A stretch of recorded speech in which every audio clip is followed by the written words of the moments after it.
About 2 years or so. Sa dungay nga panahon nga duha ka tuig or sobra pa On sabbatical. ang sabbatical. Amen. Amen. But we thank God that God has made it possible for us. Yes. Pero salamat sa Ginoo nga iya gyud ning ipaabot dinhi sa ngalan niya. Now, since we came, Sukat sa among pag-abot, we have seen a lot of progress. daghan ning nakita ang kabaguhan sa kalambuan. We used to watch on Facebook, Bisan nakakita kami sa Facebook, but now we are here. pero karon na nagdidini. Everyone, every family that Pastor Emmanuel taught, Ang tanan o kada pamilya nga gitawag ni Pastor Emmanuel, I want to join my voice ahong giisa ako ang tingog to also say thank you. sa pagpasalamat sa kanya.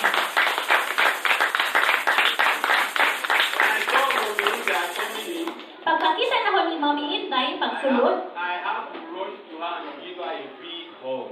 kinahanglan medyo kong mudagan para lang mugakos kaniya. Thank God you are in church. Salamat kay naa ka sa simbahan. Because the devil could not stop you. Tungod sa demonyo dili makapugong nimo. Your legs will not stop you. Amen. Tungod sa iyo makababa kanimo. And as Pastor has said, Ug sama sa gisulti ni Pastor, no retirement. Amen. Lang. Di pwede ma-retire. Amen. Amen. We thank God for what God is doing. Atong ipasalamatan ang Ginoo sa iyahang gibuhat. Like I've often shared with Pastor Emmanuel, Ug kasagaran na akong gina-share kang Pastor Emmanuel, when Satan sees what God wants to do, kung makita ni Satanas kung usay gustong buhaton sa Ginoo, he will fight it. yahan ng awayon. The fighting started even before Pastor Emmanuel came. Ang away nagsugod na sa wala pa niabot si Pastor Emmanuel. Continued a short while after he came. Ug sa iyang pagpadayon sa mubuo nga panahon sa iyang pag-abot, But thank God for victory. pero salamat din sa Ginoo sa iyang kadaugan. Thank God for victory. Salamat sa Ginoo sa kadaugan. I say thank God for victory. Lord, sa Diyos, salamat sa Ginoo sa kadaugan. Amen. Amen. I thank God for your support. Ako ipasalamatan ang Ginoo sa inyong suporta. Support comes in two ways or in two forms. Kaya ang suporta nasa duha ka pamaagi. Support from the under Suporta nga nasa ilalon and support from above. o suporta nga naa sa itaas.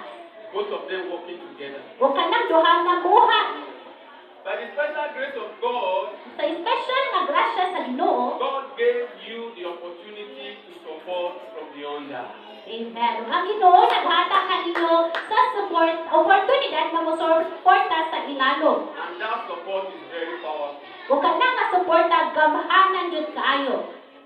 Somehow, God used us O gayon gigamit ta sa Ginoo to give support from above. nga mohatag og suporta sa taas. Because like he mentioned, Sama sa iyang gisulti kaganina, I will just be at home. o pwede naman ko magpabilin sa balay. I'm receiving calls, O pakadawat ko og tawag, even from people I don't know. bisan sa ubang tao nga wako kaila. But Pero, somehow, pero God helped us itabangan jud ta sa Ginoo to settle the quarrel, nga mapahilog ang away o mapahilog